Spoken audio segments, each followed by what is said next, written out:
Hi folks, I've got a bit of a different video for you this morning. I was recording a live stream, a live interview with someone, and unfortunately my video is locked up through most of this interview. I was wondering whether I'd have problems with the guest, but for some reason my video here on my machine recorded on Zoom is pretty well locked up for most of it. So you're going to get basically still images of me while I'm talking, and you'll get to hear the guest and see the guest pretty well okay while he's talking, but that's just the way it is, folks. I'm sorry about that. But I thought it was an interesting conversation anyway, and I didn't want to lose it, so I thought I'd share it with you anyway. And, with all warts and all, this is just the way it is, folks. So please enjoy. And again, I'm sorry about the locked up low quality of the video, but it is what it is. Hi, folks. I've got a special conversation I want to have. I can't really call it a show. I don't really do shows anymore, but it's just a conversation. Recently, you've probably all seen the video of the lockstep document that has gone pretty viral, and it's come out at a very, very important time. It just sort of surfaced right when we needed it. And recently, you might have seen me upload a satirical VR Holocaust commercial that I uploaded to my channel. Through synchronicity, I kind of got led to the maker of that commercial, and it turns out that it's the same guy who has uploaded the lockstep video, did the lockstep video, Harry Vox. And through synchronicity, we just kind of bumped into each other, and so I've brought him on to have a bit of a chat about everything and get his perspective on the current situation. So Harry, welcome to the Crow House, I guess is the only thing I can really call it now. I don't really have a name for the show, so welcome to here and let's talk about shit. I like that. I like that style, not having a name for it. That's really cool. Keeps people guessing. Yeah, something like Uh, that. So you made a real impact with that video, brother. You really did, and thank you so much for doing that. I mean, it was really the timing of it was perfect when it came out, and you were totally on the money back then in 2014 with that lockstep document, and we wouldn't even know about that probably if you hadn't have put that video out. So good on you. So what's your take? Let's just get right into it. What's your take on this current pandemic that we're experiencing, brother? it's a U.S.-Israeli bio attack on the world for the purposes of installing a new regime of control based on AI and based on the technological developments that are coming. They want to knock China out. Israel wants to be the new tech center. They have for the last 15 years been the manufacturer of all your the security and all your chips on your Intel microchips are made in Israel. And guess what they do on those microchips? They design the security. And then in the recent years, we find, there's been some flaws in the security that allow intelligence agencies to get a backdoor into every single PC made on the planet Earth. No, those aren't flaws. Whenever you see an article saying there's a flaw in the Intel microchip, oh, you mean the flaw in the Intel microchip where the security was designed in Israel that allows every single computer to have access? So if you're a banker, if you're somebody who enjoys privacy, if you're an investor, well, guess what? All your investment decisions are going right back to Tel Aviv, my friend. So that's what's going on. We have the Unit 8200 in Israel. It's got over 5,000 people that are hacking computers around the world. They brag that they're the second largest intelligence operation in the world. This is a U.S.-Israeli intelligence operation. And I'll say this is led by Israel. I'll tell you why. Because, of course, none of this could happen without the help of the U.S. intelligence. Absolutely. But when you look at U.S. intelligence roster, they're all working for Israeli intelligence. So if you look at the roster of the Foundation for the Defense of Democracy, which is a FDD.org, and you look at the names under who we are, it's a who's who of U.S. military, U.S. intelligence person. General Hayden, the head of the CIA and the NSA, General McMaster, Senator Kelly Ayotte. It's all the who's who of power in Washington. They're all spies. They're Israeli spies. Everyone in Washington is a spy for Tel Aviv. So that's what's going on. And they decided to bring harm to each and every family, each and every man, woman, and child, so they could get more power. And then they have their bots out by the tens of thousands of them. When you go to see Andrew Cuomo give his daily bullshit briefing about how he's going to lock everybody down. He's the governor of New York, in case anybody doesn't know what this piece of shit is. Then you see in the comment section, oh, you're my hero. I want to marry you. And then Fauci has one, oh, let's marry Fauci. Fauci is the most sexy. That's Israeli intelligence. That's a bot. These are bots. That's not people. Oh, shit, I'm sorry. I didn't bring my mic down. That's all right. I can hear you anyway. Okay. I can hear you anyway. These are all bots. So whenever you see, oh, yes, oh, Fauci is my God. No, he's not. He's a total piece of shit bioterrorist. Oh, Bill Gates, I want to marry him. That's fake, right? But if they put that out enough, and they put tens and hundreds of thousands of them, before you know it, the soccer mom living in suburban Long Island or suburban New Jersey or suburban California eventually sees all that. They go, well, I guess Fauci is a good guy. Yeah. It's called, the name for this, some names have been kicking around. They call it predictive programming. It's not the correct name. If anything, you would use the word projective programming, but the name is called ideation. I-D-E-A-T-I-O-N. The formation of ideas with which you project onto the society for the purposes of getting that society to accept those ideas. And so the lockstep document there, just like the Event 201 event, where they are predicted with perfect accuracy. All these things are not simulations, they're ideations. They're ways to get this out into your mind. And they did this before 9/11. They had the same kind of simulations before 9/11. They had this dark winter, which I wrote about 20 years ago when it first came out. And, you know, I write and I say most of my stuff goes into the wind because Israeli intelligence is blocking me. So they follow me around, and they've been following me around. So my lockstep video has gotten millions of hits on the internet. I put it up on my YouTube channel, it gets 11 hits, and then 2 days later it gets canceled by being hate speech from YouTube. So, yeah, it's crazy how that works, man. They suppress so much stuff. It's the same with my stuff. I put it on my channel, I get a few thousand views. Someone else will put it on their channel, get over 1 million views, you know, and that's not even the original channel that uploaded it. So yeah, you can't believe any of their numbers. I uploaded something yesterday. It had 53 likes and 8 comments and 2 views within a minute of uploading. You might have a hell of a lot. You might have a hell of a lot more likes, actually. Oh yeah, no, but that was like within a minute of uploading. You know what I mean? Like the view count and the like count is just the way it does. And I've noticed that they even, if you go to a video and you don't put a like on it, very often YouTube will put a dislike on it for you. So you can't even go by the numbers of this sort of stuff.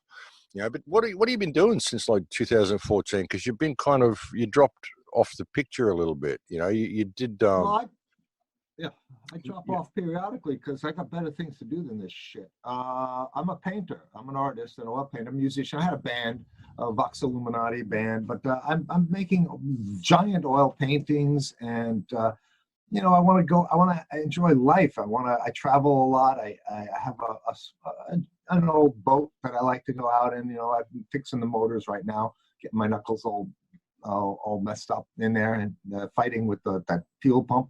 But I'm mostly trying to just to live a life and create art and stuff. And then I keep getting dragged back into this by these fascist scumbags that are working around the clock. And you know, it's so overwhelming because they're like parasites. They're like termites. They're in the foundations, and they're eating away constantly. And one thing that I'm trying to tell people, I'm trying to tell journalists and stuff who make measured pieces about the threats and like about all these scumbags, and there's a never-ending supply. That if we keep on addressing each piece of shit that comes out of the woodwork, and there's an unlimited supply of them, we'll spend our entire life playing whack-a-mole with these guys. So what has to happen is that it's not the enemy. There's too many of the enemies. We have to inoculate the host, and that's a terrible word to use, inoculate, because that's I'm not into that. But I mean figuratively, meaning we have to turn to the victim, the people, the families, the workers, the mothers, the fathers, the sisters, and this is a person-to-person kind of emergency situation where people have to shake their neighbors and their family members. And I know, instead of this idea that you put the information out and that, oh no, you shouldn't want to change people, you should just put the information out and hope that they accept it. Well, that's not working. So you actually have to I know I have people in my family that they don't want to hear any of this stuff. Oh, you're gonna get the biggest fucking you ever had in your life if you don't want to hear it. So congratulations. So you're gonna hear it. And you have to force the truth on the people, get them to wake up, shake them, grab them by the shoulders. A lot of them are gonna say, don't do that to me. I don't want to know this information. I trust Fauci. I trust Gates. And they would never lie to me. And the best you could do is, fight it out and try to open their minds. But this idea of dealing with all the Clappers and the Brennans and the Faucis, and this will never fucking end, man. They're making big. Yeah, I think that's why they do it that way, and it keeps us, distracted and keeps us focusing on the little guys. Everybody wants someone to point the finger at, and they're not looking at the bigger picture. And it's like you say, you got to shake people into wakefulness. I do it everywhere I go. Like if I'm in a supermarket and people are social distancing in the supermarket, I'll just start talking to the checkout and say, hey, this is all fake, don't you? This is a hoax pandemic, and that, they're doing all this stuff to ruin you. And I'll make sure everybody in the line can hear me, so I do it everywhere I go. And what you were saying before about what they want to do, release a bioweapon, all that sort of stuff, do you actually think this is a bioweapon, or do you think they've just done it through the media and it's just a scam? I'll say this, that it's largely the lion's share of this, obviously, is a psychological operation and a control through fear operation. Yes, I'll grant you that. But no, they have a component. They have a biological component to this attack.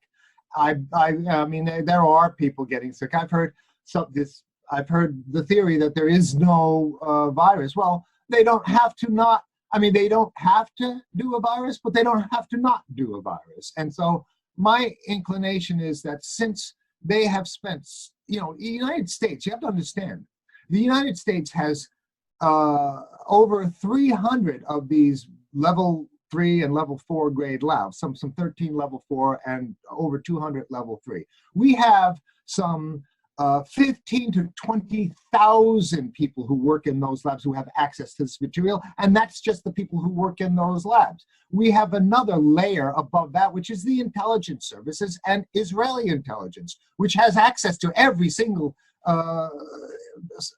secure facility in the West. Basically, Israeli intelligence walk right in anywhere they want, no matter what grade or level of facility. They have it all because they own the politicians. They own Washington. They own every senator and every congressman. They own them. We are the property of Israeli intelligence. Okay, so you're going to say that you have 20,000 people minimum, 15, 20,000 minimum, who have access to this these bioweapons, and you don't think that you're going to not have at least one or a group of people that are going to have a vial in their hands. I'll use this to represent a vial, and just say, the power, the power, the power. And you know what the power is in this? This we're finding out. The deep state and the Western intelligence, military intelligence, U.S. military intelligence, they found out. They know that the next phase, because we can't go up against China anymore because they got the hypersonic missile. The missile comes down straight down at 27 times the speed of sound to our aircraft carriers. And our so we have 13, another number 13, fleet of the trillion-dollar aircraft carriers that are essentially sitting ducks. You cannot even wage any kind of conflict with China or Russia because of these hypersonic missiles have rendered them useless. And this is what has happened. We see that the new regime of that you can get with a little vial like this, you can achieve more than with a fleet of aircraft carriers and missiles. You can achieve more with a little vial. And here's the scariest part, that a study from King's, I think it's King's College, is a woman, I forgot her name. She's excellent, one of the few that actually is telling the truth over there. And she's been studying this threat for years and years and years. And she said the big problem here is that with a regular home beer brewery, you could get a sample of this stuff and brew enough to destroy life on Earth. So yeah, there's something going on, and people are dying, not to the degree that they're saying, but there's something going on out there for sure. And you don't want to get it, and because it's interesting, like if they were to release a bioagent, it's going to go through, this is my view anyway, I'm thinking, if they release something real, it's going to go through people, it's going to mutate, it's going to mutate, it's going to mutate. You're not going to be able to control it. So it's going to end up getting back to the people who released it. And they're not going to know how to, because it's going to, every time it goes through a person, it mutates. You know what I mean? So you got to understand, they don't think, and see, this is the same thing with the terrorism. You see, they don't care. First of all, every single operation they've ever done has been an abject failure. Everyone. They've never actually ever. The CIA has never had a successful operation. Every single operation they do fails, and they just get more money and everything. But the Israeli intelligence is the key driving force behind this. They don't care. They're so isolated, and their money is in biotech and security and military arms. So, and this is the conservative, this would be the conservative Likud types, because there's two factions in Israeli intelligence. You have the conservative, they're both for war and death and destruction, but there's two sides of this death equation. The one is the ones who have their investment money and own the computer security companies of the world. So if it's a major computer security company, it is Israeli, period. There are no non-Israeli major league computer security companies. They don't exist. It's Israel that now protects your computer. Okay, so cybersecurity is Israel, right? And then they own the weapons business and more and more the biological terrorism type related business. So they don't care. They will profit either way. Who's not going to profit? The so-called liberal Jewish control, which would be the media, CNN. These are all Jewish organizations. CNN is over 50% Jewish control. That's not an anti-Semitic statement at all. That's just the roster. There's some guy did a roster where he took the names and then said which ones, and this was, I didn't do that, so don't. And it showed that CNN is it's a Jewish news organization. You have to ask yourself, okay, well, would Jews trust Islamic people with their news? No. Well, should Islamic people trust Jews with their news? And the answer, of course, is no. Well, if neither of them would trust each other, why should we trust, right? I'm building a news organization, no Zionists in it. If you're a Zionist, you're unqualified to do the news because you will be pro-war. Prove me wrong. And they say, oh, that's a stereotype. Yeah, it's only a stereotype. Well, it's a stereotype, but it's accurate. So all Zionist news organizations like CNN, MSNBC, CBS, ABC, all of them are all pro-war. There is no deviation from that. So it ain't. If you don't want to be a stereotype, don't fucking be one. Don't act like one. So yeah, they don't care. They don't think ahead. They think of short-term profits. This is about money, my friend. And they're going to cash in. They already have. Look at this is controlled demolition of the global economy and the transfer of it into the bank accounts of the billionaire class. And we already know that has happened.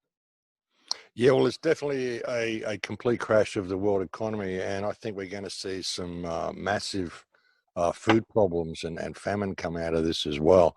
Of course, there's going to be a second wave. But the thing is, like even with the first wave, we've seen like so little deaths for what they had to jack the numbers up. Everyone's dying of a heart attack. They're saying it's COVID. Anything that anybody dies of, they say it's COVID. And now get run over by a steamroller. It's COVID. Yeah. And while everyone's been in lockdown, they've been rolling out this whole electromagnetic grid and the 5G and putting all this shit everywhere. So, there's definitely going to be the second wave. How do you think it's going to play out over the next? Second wave is going to be devastating. The second wave is what I'm telling people to be prepared for, because the second wave is going to involve really serious numbers because they're not able to get everything they need. So here's what's going to happen in the second wave. And I have a long history of predicting things that come true. Sadly enough, it's like a Cassandra problem I have. So the second wave, you're going to see massive blackouts, right? You're not going to have electricity, internet shutdowns, because they are sick and tired of us telling about exposing their little plants. So you're not going to have internet for portions of that. You're not going to have electricity. They're going to possibly poison the water supply. It depends where, but water supplies will be poisoned to throw people into a state of what they used to call during the post-World War II, this strategy of tension. Well, this is the revitalization of this concept of the sabotage of society through acts of industrial sabotage and the sabotage of the infrastructure. So I'm telling people, September, you better have your house. And I'm not one of these lockdown fetishists. I hate this fucking lockdown. I go out. I'm an outside person. I'm not a lockdown guy. Okay, but I'll say this. They are going to have overhead aerial dissemination of this thing. So they're going to do drones, and they can do it because they can do whatever they want. They control the sky. So they're going to release canisters of COVID-19 on select neighborhoods. So New York City is going to get hit really hard.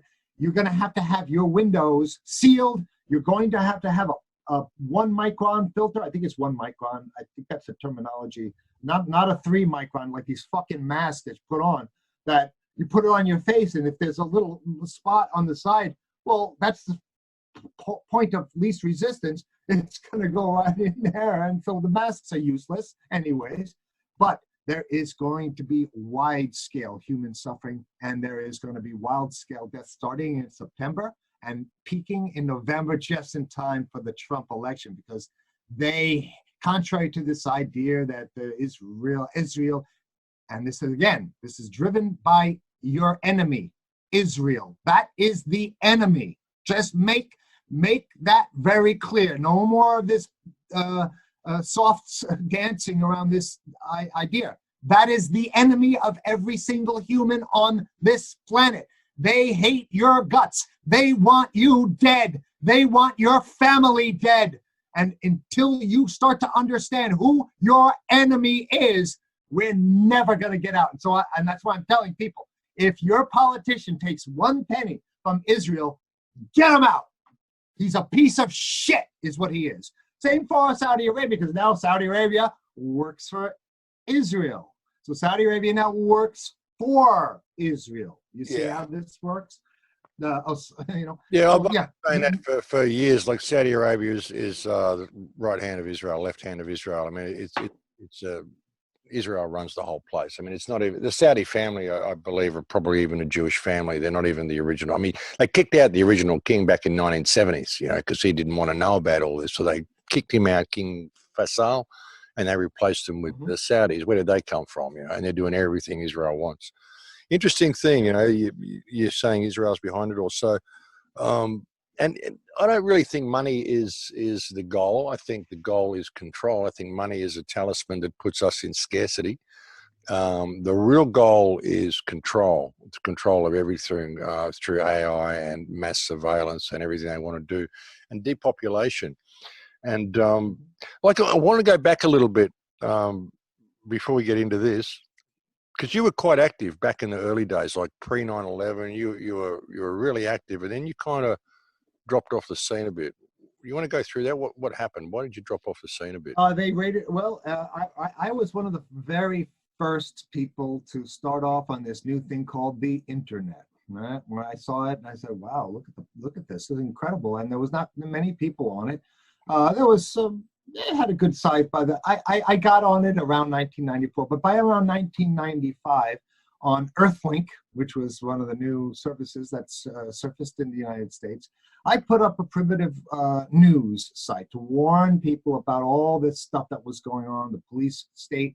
It was always my original logo was a fist, you know, and Vox was my name, VOX. FUX was the name of the site. It's still up there, actually, VOXFUX.com. It came from another site that was VOXNYC.com that the NSA canceled. Back in the day, they were able to cancel it. But what happened was I was warning people that all these terror attacks, and even the pre-9/11 terror attacks, like the bombing of the USS Cole and stuff, this was all inside jobs. Everything is an inside job. And so I actually coined the term when 9/11 hit the next day, September 11th, September 12th, I put out an article, 9/11 is an inside job.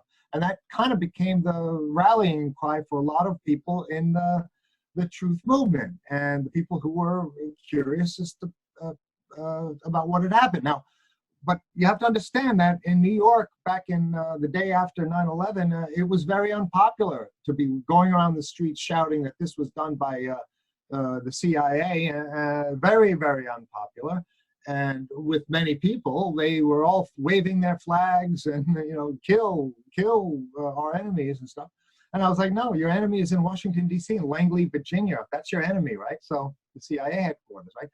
So about, December 12th, 2002, the Secret Service and the FBI, a joint task force of Major Crimes Unit, Suffolk County Major Crimes Unit, the Secret Service, and the FBI. They surrounded my house in Long Island, and they were, and they also visited. I wasn't there, but I had a tenant that was living there, and they had something like 40 cruisers going down the street that people in the neighborhood thought it was a drug bust or something that was going on. They had no idea what was going on. They broke through the house. They pinned the tenant on the ground with guns to his head, saying, "What? Give me your ID, Miss." You know, and they were asking what his name was. He said, "I'm not the owner. I'm not the guy. I'm not the guy." And they told my neighbors not to tell me, not to inform me what was going on. And simultaneously, as that occurred, I was in a place in Brooklyn that I had, right? And this happened at 10 o'clock. It's Friday the 13th, 2002. They loved their dates, right? They were banging. I was in my place in Brooklyn, which was an industrial facility. I had an industrial space there. And I hear this boom, boom, boom, boom, boom, boom, like this. And I'm like, what the fuck is this? I put the eye window, I looked out the window, and there's about 20 guys in black suits with ear wires coming out of there. It was a Secret Service, and I knew right there that I had poked the hornet's nest.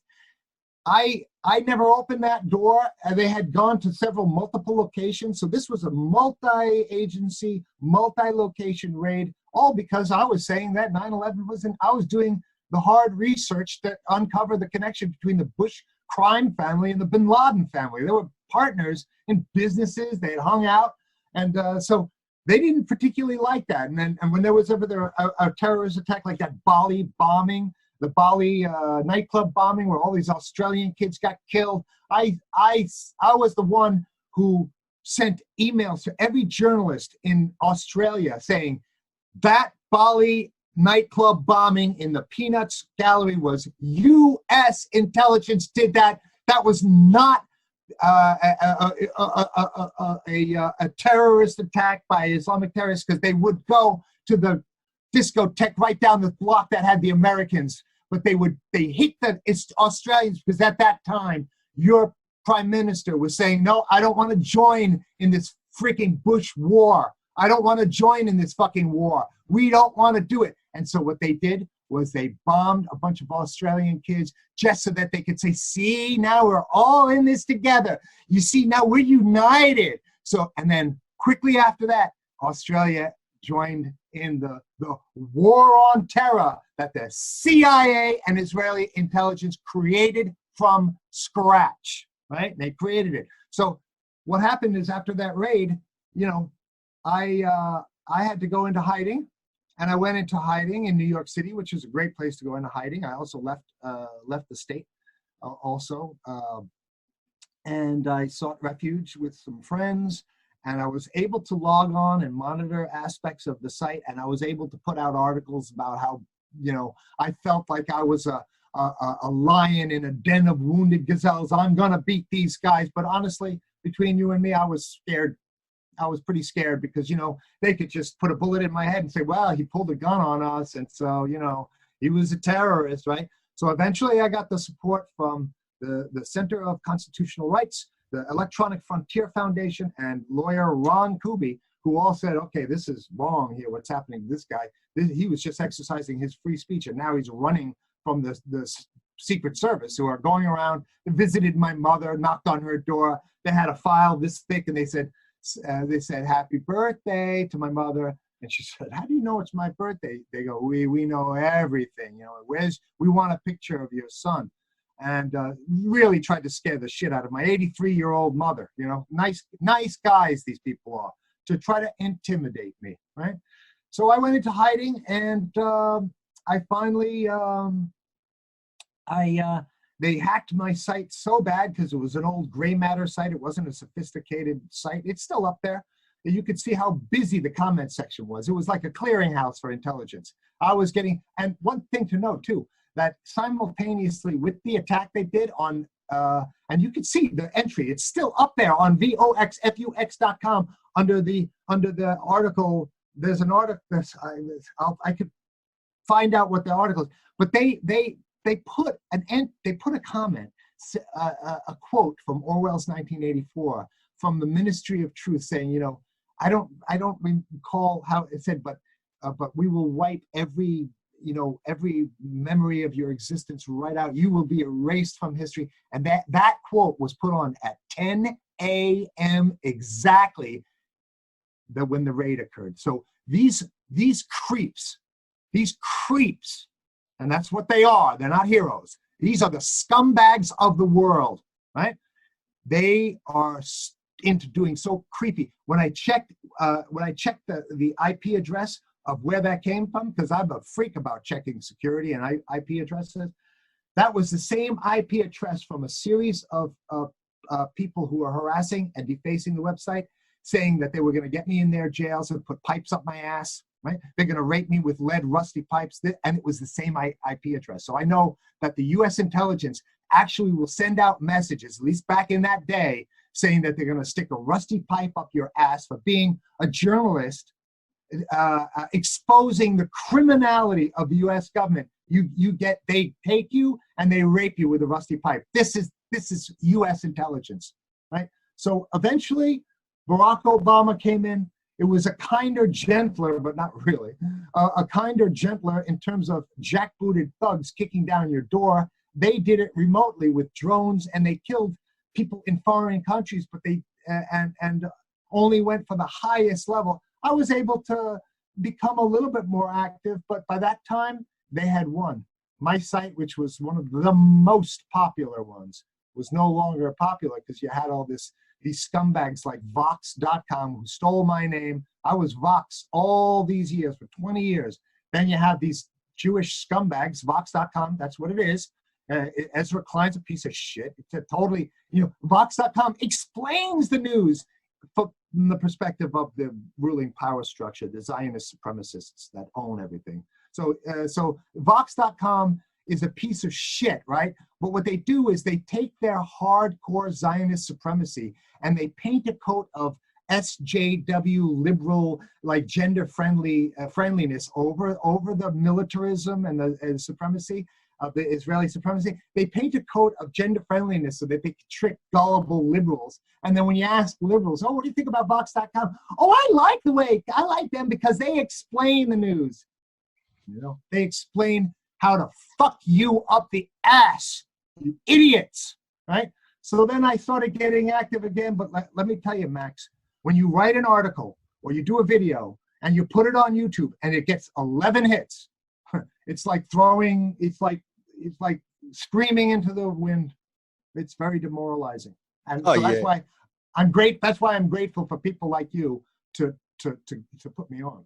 Well, it's really good to catch up with you, brother. I mean, I know your views are going to freak a lot of people out, but hey, you know, it's free speech and everyone has their views, and you know, these things need to be put out there. And Israel, the hand of Israel, I mean, it's really done a lot of damage. And you know, and I'm not anti-Semitic. You know, I got Jewish friends. You know, I know a lot of Jewish people who can't stand Israel. So you know, that's right. People have to look at the bigger picture. You know, Nothing I've said is anti-Semitic. Jews are some nicest people. I love talking to Jews. They're great people. And that's why Jews need to be on the same page and saying to, look, you know, like the Jonathan Greenblatts of the world who are in control of the ADL. This guy is one of the most repulsive humans on this planet. And he's responsible for, I call him an anti-Semitic factory. He's a factory of anti-Semitism. They are creating on purpose. Like I think what it is in these anti-defamation type organizations that just go around threatening people and trying to intimidate people for telling the truth and stuff like that. What they do is they put people in charge that are so singularly repulsive that no one could like them. And the goal is, of course, to produce as much anti-Semitism as they possibly can, because only through increases in anti-Semitism can they bleed your treasury of the money to fight anti-Semitism. And that's what they do. You see them, they're just milking the U.S. Treasury. Just the other day, they passed a $10 million Holocaust education bill in the Senate. I shit you not. So we don't have time to feed Americans, but we sure do have time to funnel more money to teach the children about the Holocaust. I've had it up to here with the Holocaust. I have my own problems. And I think every man, woman, and child has enough of their own problems. We don't, right now, it's inappropriate to be spending millions of, because they'd have a Holocaust museum in every house, on every wristwatch, a Holocaust remembrance every day, every second, every minute. It's going to be Holocaust stuff on the brain. And you know what? It's not my Holocaust. Honestly, I feel sorry for people who died. You know, war is hell. Throughout history, there's been so much human suffering. Why is this one group suffering? The quintessential, right now, if you look at World War II, World War II is about the Holocaust. There's nothing else. It's pretty much all centered on the Holocaust. Well, what about the 30 million Russians that got killed? What about the Americans that died? Oh, they don't matter. Yeah, it's crazy, and that's what I talk about when people call me, you know, claims about the Holocaust. I just say, well, no, I don't deny or say anything bad about any Holocaust. I mean, do you? I mean, are you prepared to look at the Bolshevik Holocaust? You know, the destruction of 66 million people in the gulags at the hands of Bolshevik Jews, and the same thing with the Russian Revolution, between 60 and 135 million people killed by Bolshevik Jews. So, you know, we're not allowed to talk about that. We have to focus on this other one, you know. And I find it interesting what you said as well, the way they will promote anti-Semitism because it works for them to do that. There are certain people who comment on my videos. It doesn't matter what the video is about, but they will comment on my videos and they will attack the Jews, you know, not Israel, not anything, but the Jews, you know. And I look at this and I go, you're an Israeli agent, because there's no one else who pushes this on every single show. No matter what the topic is, you want the world to appear anti-Semitic because that supports their cause, you know. And a lot of people don't understand that, the reverse psychology that they use, and it's quite incredible to see it happening. But well, let me add something to. No, but getting back to no, what did you want to say? What did you want to comment on that? You had I, something. this is how they destroy new and emerging forms and technology. So in 1999, in the Battle of Seattle, where people were protesting against the World Trade Organization in Seattle, it was a very famous event, the Battle in Seattle, where they almost shut it down. They had so many people in the streets attacking them. We had this news organization that started called Indie Media, indiemedia.org. And they were alarmed at how fast that this new blog technology had come up and how many people were using it. And this was the greatest thing. And news was getting out. People were empowered to personally, citizen journalists. And then suddenly, since it was an open forum, got taken over by Israeli intelligence and the FBI. And then all you saw was, oh, we should burn the Jews, Hitler, Hitler, niggers, nigger. They used every dirty word and they used every racial slur and every anti-Semitic slur. And then, well, they destroyed that forum. And I was a major contributor to the original version of that, where I was putting out I was promoting my site through this site. And then I saw all this anti-Semitic stuff come on. I said, you people better start cleansing this stuff off your site, because you're there. This is the FBI and Israeli intelligence killing free speech. And they did it to 4chan too. 4chan actually was a vital information source to breaking. Now, all it is pictures of Hitler and pictures of people of color in a really disparaging way. And I don't even know who owns it now, but you can't even. So you could have gotten an army of people to do stuff on 4chan. Now there's nothing there. And same with Reddit. So they know Reddit is now Israeli intelligence. So if I put one of my articles, if I post my video of that the prediction in 2014, the Rockefeller Foundation, it gets deleted. They delete it from Reddit. So Reddit is one of them, and it's easy. If it's an open forum and if it's popular, well, Unit 8200 of Israeli intelligence will take it over in a minute. Interesting how they do that. So what do you see for the future, brother? What do you think is our way out of this? Do you think there is a way out of this? Yeah, there is. Here's two. I have two plans for this. We need literally, we need to build a citizens army of information, like a citizens information army, where we have a database that we keep of emails, because they can block. And I'll get into more about the algorithms of blocking the truth. It's going to be baked down to the silicon soon. And so please don't let me forget that, because that's very important to understand what I'm talking about. But we need to get off this Zionist-controlled Google, YouTube, and even now archive.org is no longer any good. They're blocking things. Okay, so if it can be bought, if it can be purchased, and if they have the money to purchase the truthful thing, they will. And which means, and my old saying is, if they can do it, they will do it, which means they already have done it. That's something that everybody has to understand. If they have the power to control you or do some attack or do anything to control you, take your money and put you under their spell, they will. And which means they already did. Okay, so back to the citizens army. We need to get off the conventional censorable web and find these new platforms. One of them is called I2P, which is distributed networks. And the thing about it is an I2P. I've been sending communiques to the I2P people to get them to make it.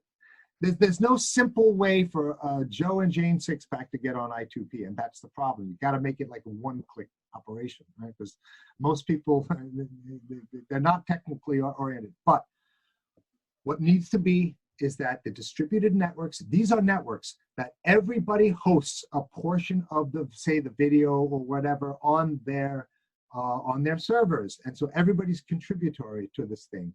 And you cannot, if you try, you cannot block it, you cannot, and it's all encrypted. So nobody knows where it's coming from. Nobody knows where it's going to.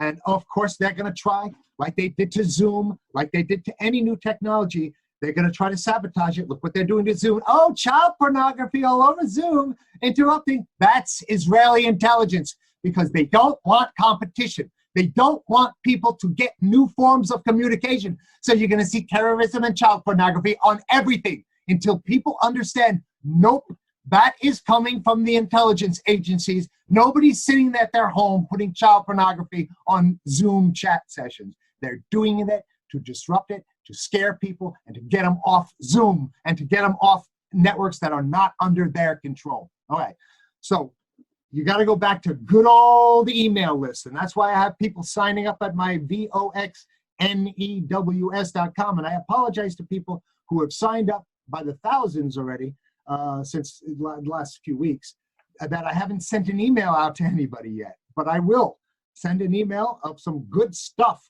And I suggest we all, and what I'm looking for is to work with a collective of people that have taken their ego, like I have, and thrown it in the garbage. Like, I don't care about me anymore.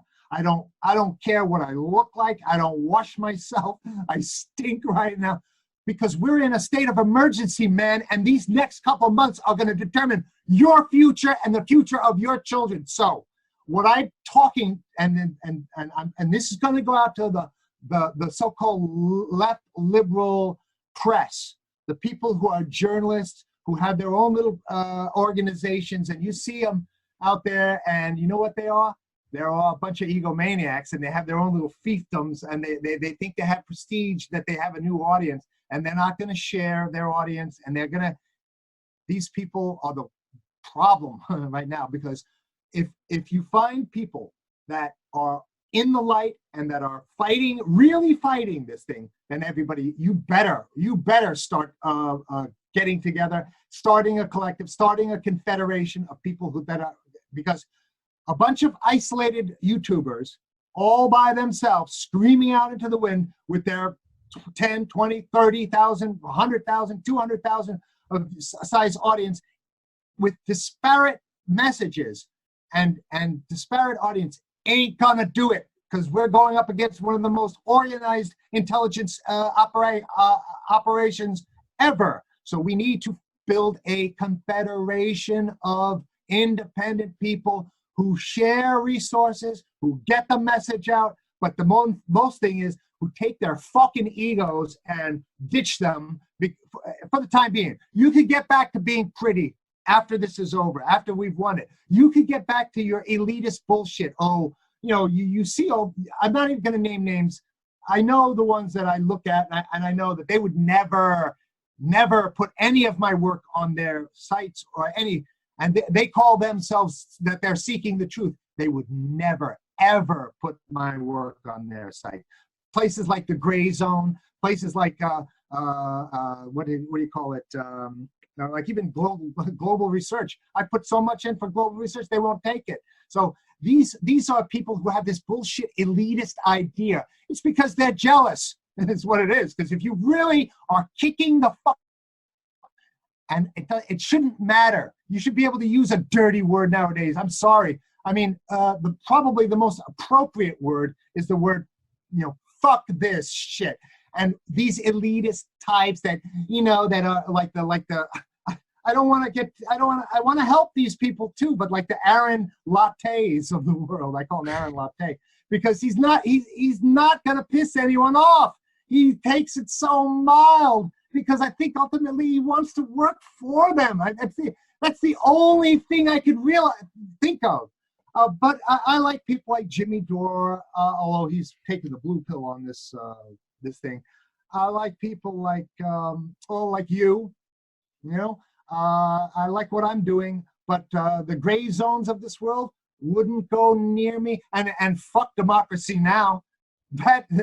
Those people are here to completely control your mind with their Ford Foundation, Carnegie Foundation money, with their big, Amy Goodman's Democracy Now. This is an intelligence operation. Absolutely. So if you're watching Democracy Now, turn it off, go to Max's site or go to my site, but fuck Democracy Now and they're half-stepping.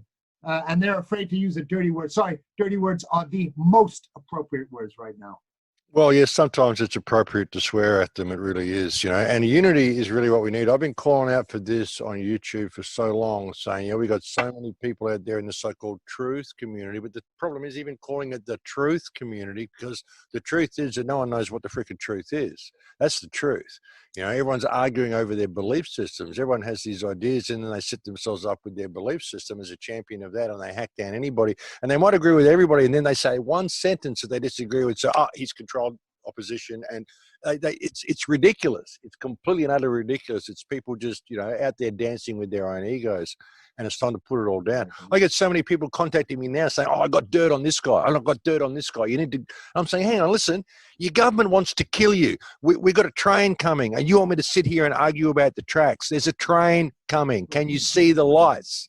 This is what I've been saying to people, man. So I really appreciate your passion on all this. I can see why a lot of people wouldn't want to have you on, though. You're pretty upfront with the whole Israeli thing, and that's I don't know how you get away with it in New York. You must be living in a basement somewhere, and no one knows you're there, because New York's a very very Zionist, very Israeli controlled area. But you seem to be doing okay.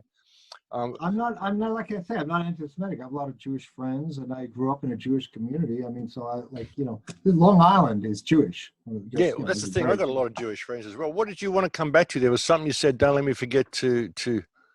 Yeah. So what's happening is Israeli intelligence, since they designed the microprocessors now, they are also designing what they want to do is at an algorithmic level, at the level not of software to intervene and examine messages, not at the software level where you have a script which goes ahead and examines what's being written and then says, okay, this is hate speech or whatever, we got to remove that.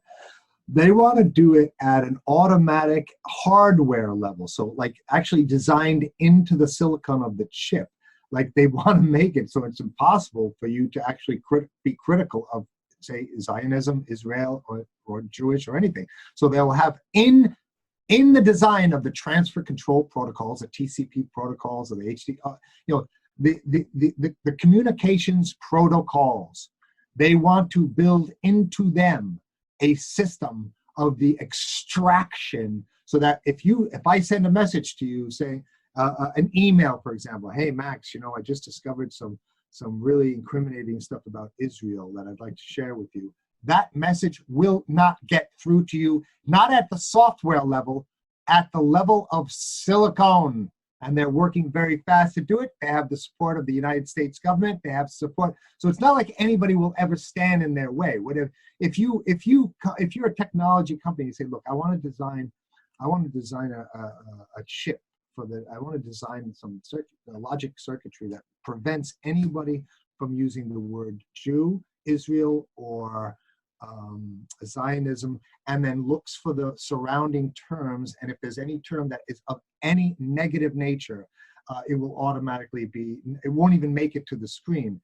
You'll get so much financing for that, because that's the way the United States government is structured now. So the United States government is structured now to giving, and that's why they have that Holocaust VR thing I told you about, I showed you. That's actual footage. That's footage from one of the many HR Holocaust VR. I didn't make that up. I didn't put the image of the cheesy Nuremberg courtroom with the photo of the Zyklon B canister on the desk, where the child picks it up and puts it to his face and looks at it. I didn't make that up. That's real. I just grafted the VR screens to the starving African kids. But the rest of that is authentic stuff. If you want to call something like that fake authentic, then call it authentic. But so we're on unless people wake up and say, look, man, is that what you want? Do you want your whole entire government structured around the needs of wealthy Jewish billionaires? Is that really what you want for your family? Well, you're gonna get it then, and your future is gone. So people have to start waking up. I'm not telling anybody to be anti-Semite, and I'm not anti-Semitic. I am anti-Jewish supremacism. I'm anti-Jewish privilege. And if you want to talk about white supremacism, which I've never met anyone, no one's ever seen one. We keep hearing about them on the news. listen, white supremacism in whatever small, tiny town that it might be somewhere doesn't compare to Jewish supremacism, which is what's controlling your media, controlling your government. Because why else would your government be so dominated by this? You think it's because these politicians, these goys who aren't even Jewish, you think it's because they have this great love for Israel? No, it's because they're getting paid. It's because they get conferred privilege by doing this. So I'm sorry, all forms of privilege are out, including, yes, Jewish privilege, and yes, Jewish supremacy, out. Jewish people, they're great. They're nice people. I like Jewish people. I like talking to Jewish people. They're really funny and intelligent, you know. But I don't like living under the boot of the few scumbags. And that's why I'm saying to Jewish people, please get out and fight your enemy too, because it's their enemy too. It's not just our enemy. Yes, some people get conferred privilege in Israel. They get free land because of this. But I think a lot of Jews are waking up too. Yeah, there's actually a pretty big pushback, and when you look at what's going on in Israel, I mean, Netanyahu wants to lock them down as well. They're all protesting, and they want to microchip them. And Netanyahu's saying everyone needs vaccines, and he wants to microchip the whole country. So they're in the same position that we're in. But what you're talking about, I mean, this is next level censorship. This is like at the root level, in the core of your kernel of your operating system, where you can't even type the word. How do you communicate? It won't appear on the screen. Yeah, and this is like I've been saying as well. What we're heading for is I'm fully expecting a shutdown of the internet sometime this year, even if it's only for a few days. And I reckon during that period, we're going to see a lot of YouTube channels, a lot of websites just kind of disappear. And it's imperative that we work out some type of communication system that we have there when this happens, because we're removing all the phones. There's no phone boxes anywhere anymore. Once it all comes down and it's all smart and it's all digital and they lock you out, who are you going to call and how are you going to call them? And if I get locked out of the system, I go over to Harry's place and say, Harry, can I use your phone? Suddenly you become a person of interest because you let me use your phone and access my stuff on your account. So they lock you out. So you're not going to want to help me. So this is kind of where it's going. This is where they're leading us, and it's going to be an incredibly dystopian future if we allow this to happen. So it's imperative that we set up these forms of communication somewhere. And like you say, you've got to get out there and be shaking people awake. It's really gotten to that point that you've got to wake your neighbours up, because what's coming is, if they manage to get this in place, it's not going to go away. There's a big pushback. I mean, there's a lot of people pushing back at the moment, but I think even with the pushback, what people aren't noticing is the breakdown of the supply chains and everything that's going to come. I mean, the economy's not coming back. They've already done too much damage, and even if we kind of rally the people now, we've got to set up some sort of mechanism whereby we're going to get through this, because the supply chains. This is really important. A lot of people aren't looking at that. We're heading for an incredibly interesting year. What's the old Chinese saying? The old Chinese curse: "May you be born in interesting times." We're in interesting times, brother. We're in interesting times. What do you think? What's your view? What do you think we should be doing, brother? Okay, let's talk about the supply chain. It's really important to talk about. And when this thing, I was warning people in January 2nd that this was going to happen. Before a lot of people were talking about it, I was taking care of my finances, I was taking care of food, and I was taking care of masks and stuff like that. So, but let's talk about the supply chain. And this links to the previous thing we were discussing about how every single thing that the U.S. and Israeli intelligence has done has failed. Every one of them, including this one. This was designed. This pandemic, this bio attack on China and the world, was designed to fulfill a couple of objectives. They always kill many birds with one stone. So let's start going through the objectives that they were intending. They were intending to sink the Chinese economy. Well, how'd that work out? China is back in business, almost 100% capacity. They could continue to produce. Okay. So when they did a poll recently that they said that Americans were, when they poll Americans, there's all this jingoism and there's all this anti-Chinese bigotry that's being promoted by the Western intelligence and they say, so will you buy a product made in Japan anymore? Something like 2 out of 5 said they won't, right? Well, So that means 2 out of 5 people aren't going to buy any products because basically everything is made in China. Okay, so we don't have any backup. So that's one aspect of it. We don't have a productive capability. Like the way I like to describe it, I've described it on other podcasts, but the way I want people to understand this is that if you look at China's industrial output, they have factories that are the size of 3 or 4 football fields, all right? And they have, within those football fields factories, they have thousands, rows of columns of CNC milling machines. CNC milling machines, which are computer controlled. They can take a piece of metal and just cut it into whatever they want. They have thousands of them in one factory, and they have hundreds of thousands of those factories. And in the United States, we got Sloppy Joe's tattoo parlor.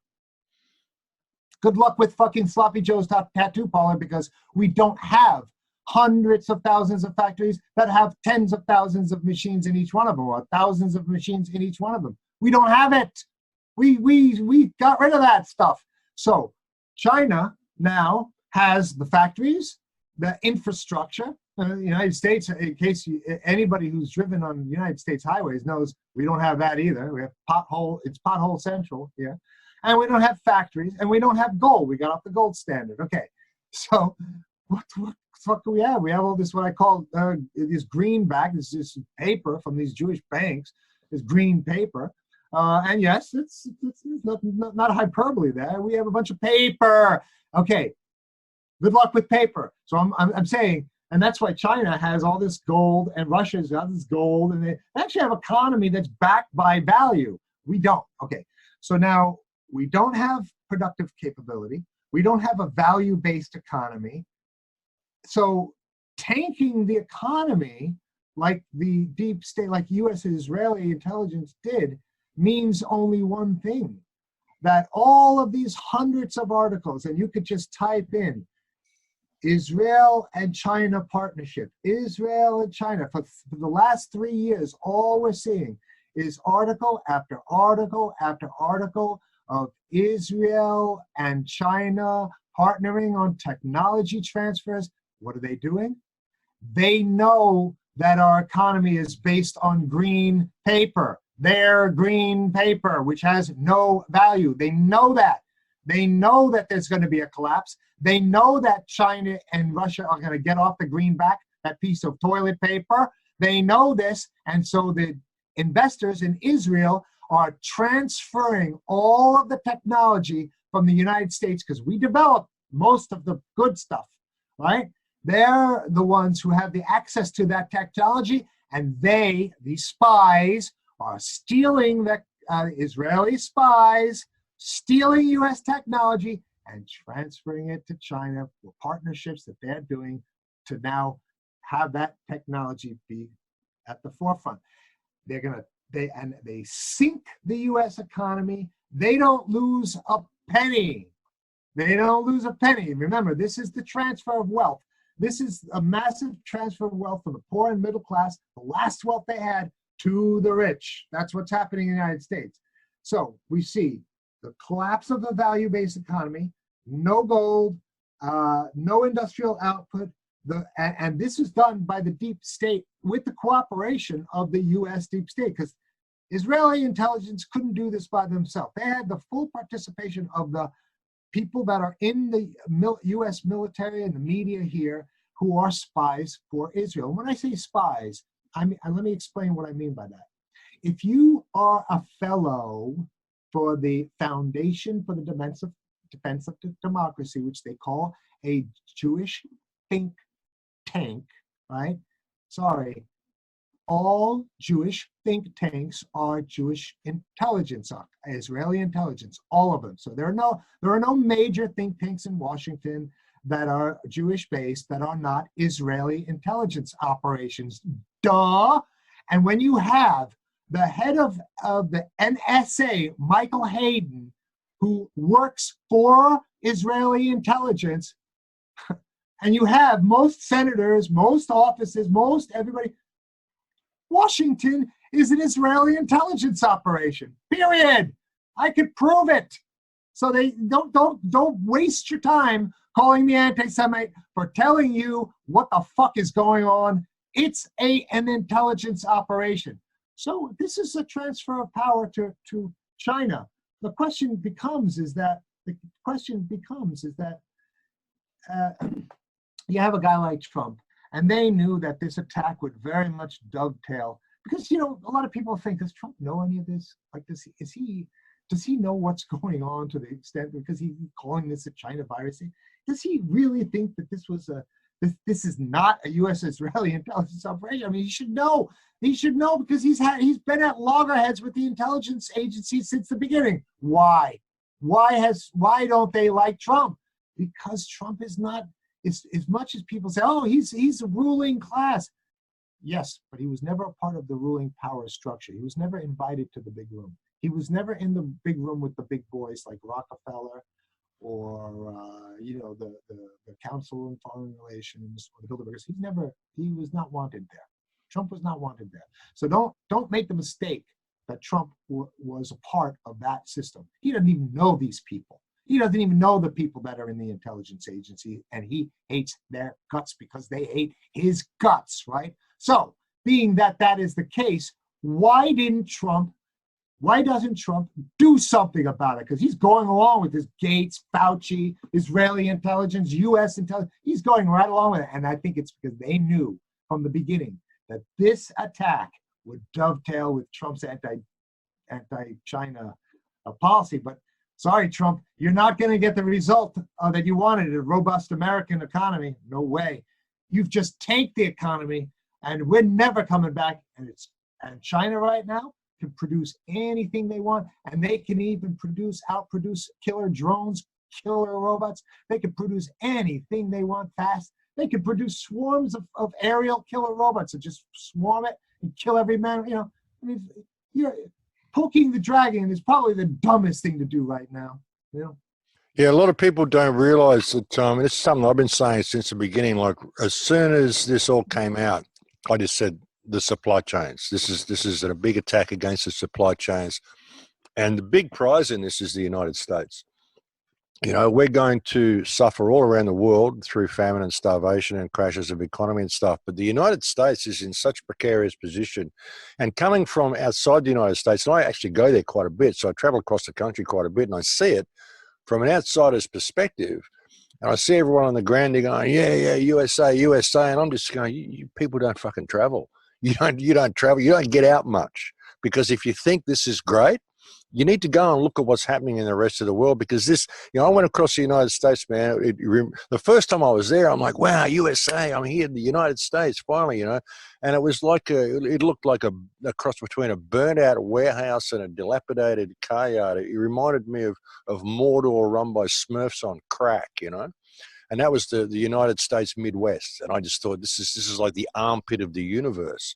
You know, what's happened to this country? And the people on the ground in the United States are really nice people. Most of the American people are beautiful people, but they just can't see what's going on. You know, unfortunately, something I've noticed with the United States is it's almost an adolescent culture. It's an adolescent mentality. When people become adults, the ladies still have the little high school hairdos, and they have this real, you know, this real frat fraternity adolescent type of, it's almost a childlike culture. I mean, there's a lot of good people, but when you look at it compared to the rest of the world, they've really, really been programmed by Disneyland and Hollywood and all this stuff, and they think it's all great, but they just don't get out much, and they do not see how they're being set up for this incredible fall. And that's the big prize through this whole pandemic, is to bring down the United States. You know, everyone's sitting there saying, I got my guns if they come for me. I'm going, yeah, but listen, you know, you're all truckitarians. You all live off the food trucks. And I said to them 2 years ago, all they got to do is shut down the supply chains and you can eat all the bullets you want. And that's the position the United States is in now. And it is so imperative that they wake up to what's going on. You reckon there's any way to turn this around and to stop the inevitable from happening? I mean, we're seeing a lot of pushback. What do you think? Well, yeah, and we're not being told. Obviously, they're not going to inform us of the size of the pushback, so it's hard to gauge what it is. I think that, and that's why they don't want people to get out in the streets, because then we would see our numbers. And so, you see the genius of how they pulled this one off. is by building into the pandemic the mechanisms so that we wouldn't be able to assemble and create a sort of a resistance. The genius, really, the evil genius. Do I think we could? I have always been an optimistic. I'll say this: I've never been more worried in my entire career. So I've been on the front lines. I was watching the towers burn in 9/11 at this angle, Max. Meaning, literally, that's how close I was there. I was looking at it like that. Okay, so you could see where I was. And then in the ensuing years, I got to see the transformation of the American population. And I saw in the beginning, we had a lot of skeptics. Something like 40% did not trust. And then 60% were still on the fence, taking the blue pill.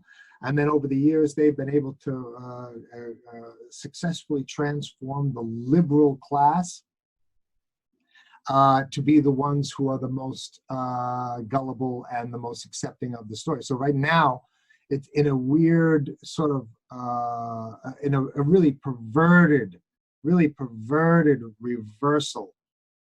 It's now it used to be during 9/11, it was the conservative Republicans that believed the official story, and it was the liberal democratic leftists who didn't. Now it's exactly the opposite.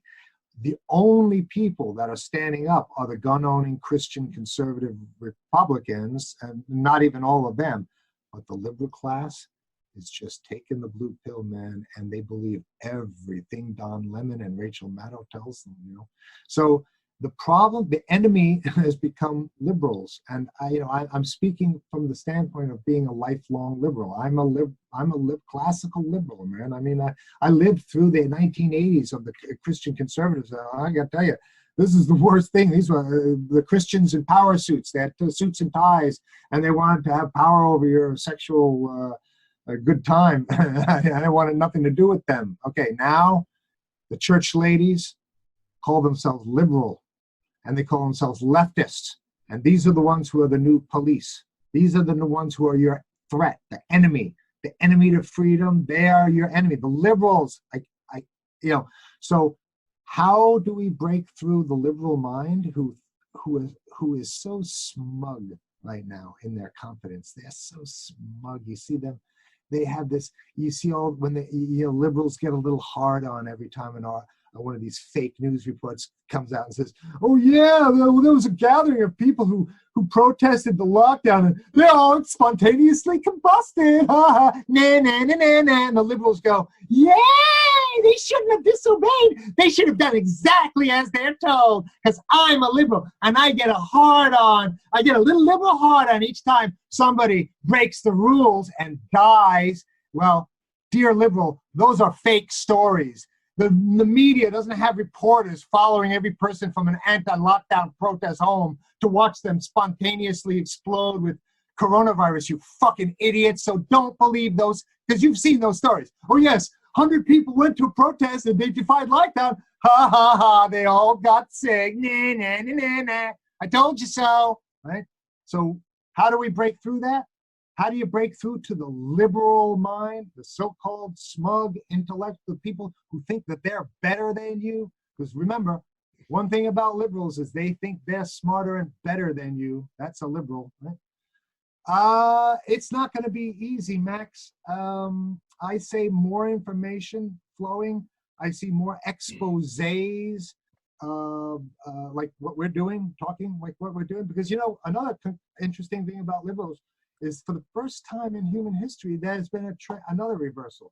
It was always the conservatives that were at the end of the Israeli worship, and it was always the liberals who supported Israeli, and it was conservatives who were burning crosses on the lawn. Now it's the conservative Republican Christians who are worshiping Israel, and it's at least one thing that the liberals are getting right is their opposition to Israel in general. The liberals generally don't give a shit about Israel because they see that it's an apartheid, racist, xenophobic, violent, militaristic state. They see that, and that that doesn't jive well with modern liberal ideology. So that may be one vector, that may be a vector into the mind of the liberal through this idea that they can see an example where one thing, Jewish supremacy, is promoted as the be all and end all of things that we must accept, and that they don't accept that. So then, maybe there's other things. Maybe this pandemic could be one of those. But that I'm looking for vectors into the mind of a smug liberal who thinks they are better than you. That's a liberal. And yes, that's a hard hurdle to overcome as well. You know, something that's been a positive with this is, you know, a lot of people, you know, in a way they've red pilled a lot of the world, because a lot of people are realizing that, you know, the numbers are fudged in this lockdown. It's way overblown. You know, a lot of people are saying, oh, the government's overreacted. Well, no, they didn't overreact. They planned the whole thing right from the beginning. But even if they're thinking they overreacted, well, that's great if you think that. It's great if you can see that it's all wrong what they're doing, no matter how, you know, distorted your view is. But you know, it has red pilled a lot of people. Like a lot of doctors are speaking out now. A lot of people can see what's happening. You're a bit of a. What do you think about Trump? You kind of half support Trump. I don't support any politician. I think they're all a bunch of fucking liars. But you kind of you're a bit of a. well, You believe in Trump, or you're not? no. I'll say what you know. Every time we have an election in the United States, it's never a process of who you like, it's who you dislike the least, right? That's what it always. It's interesting the way they play that, isn't it? You know? Of course, right? So Hillary Clinton was the most puke-inducing human being you'll ever, you know, she was just completely the most vile, repulsive. Yeah, you can't get that bad. So Trump, so I was one of the only liberals, left liberals in New York, that is screaming at the top of my lungs, dude, Hillary Clinton is a war monger. She's a war criminal, actually, a war crime.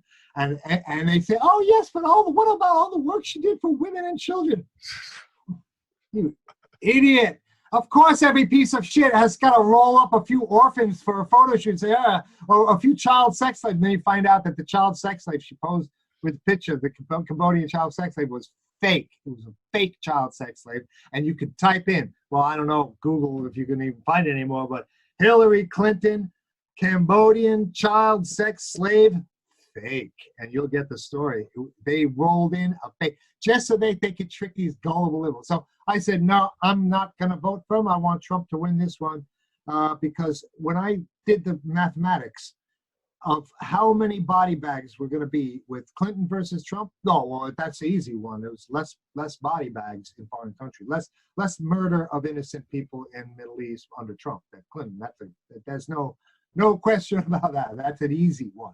Because you see, Trump doesn't owe Israeli intelligence. He doesn't owe Raytheon any money because Raytheon never gave Trump a penny. He doesn't owe Lockheed Martin. He doesn't owe Northrop Grumman. He doesn't owe Boeing. He doesn't owe the military-industrial complex. He doesn't owe the deep state anything. He was his own, well, you know, however much he was his own creation with his daddy's money, but it doesn't matter.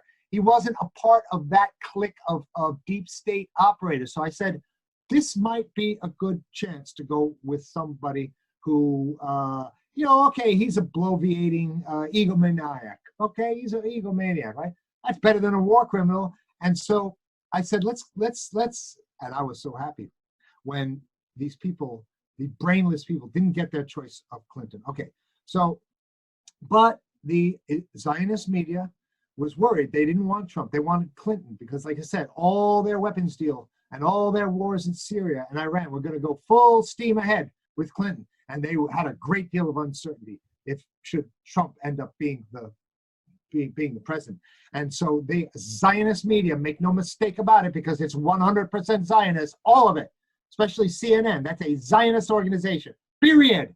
There's no question about that. So it's not an anti-Semitic. And I'll go into a little saying. Remind me of how you can determine whether the statement that U.S. media is controlled by Zionist is an anti-Semitic statement or not. If you could remind me to go into that. But let me finish this thought first. That when Trump came in, the liberals missed a massive opportunity because he was telling them, I want to gut the ruling class. He was telling them, I do not want any more wars. And so Israeli intelligence said, well, we better fucking start accusing Trump of rape, bigotry, homophobia, racism, and then we better get those liberals, because Trump, his message was a classically liberal message. Trump has been a liberal centrist all his life. He was never a Republican. He was never a Bible thumping guy. Whenever Trump would whip out the Bible on the circuits, because he had no choice, because Clinton was the Democratic, so he had no choice but to be a Republican. He whipped out a Bible and said, oh yeah, Jesus, he's really cool, man, he's fantastic, I love him, and stuff. But there was never any authenticity in that. He's not a religious man, no. So the liberals had a chance if they had just said, okay, we support you in this gutting of the ruling class, because that's what we've been calling for since the beginning of the liberal class, is the gutting of the ruling class, right? Instead, they took the Zionist bait and they shouted, my pussy's gonna get groped. Oh, my pussy's gonna get groped. I'm saying, nobody wants to grope your pussy, darling. It's not that interesting. So don't worry about your pussy getting groped. And of course, this massive wave of pussy gropings never materialized. I predicted it would not materialize, but in America, after the election of Trump, there was this parades, streets, hundreds of thousands of them in the street. My pussy's gonna get groped. Trump's gonna grope my pussy. No, he's not. Nobody cares. We have other better things to do. Oh, liberal with your precious pussy, which is not that interesting. Okay? We don't care. No pussies got groped, though. And so they made up stories about pussies getting groped. They made up stories about swastikas getting spray painted on synagogues. This was all Israeli. Whenever you see a swastika painted on a synagogue, that's Israeli intelligence doing that. Okay. Whenever you see gravestones in an Israeli cemetery knocked over, that's Israeli intelligence. That's not. There's no. We don't have waves of anti-Semites going around spraying. Sorry, and the ones that have got caught are, and I have a huge breaking news, but I can't say that now. I can tell you, because we have work to do on this massive story about the source of anti-Semitism. I have the proof, but I can't talk about it on this show right at this moment. But what was the thing we had to get back to about? Oh yeah, good question. You got me in the conversation there. I don't remember. About oh shit. Oh man. What did we just talk about? Oh, you went off on a whole bunch of stuff about Israeli intelligence. You've gone off on a lot of tangents. I can't remember what you said. I had it there, and then I got totally lost in your conversation. I gotta keep notes here. It was something about the media. You said something that you got to come back to it, and I noted it, and then I lost it.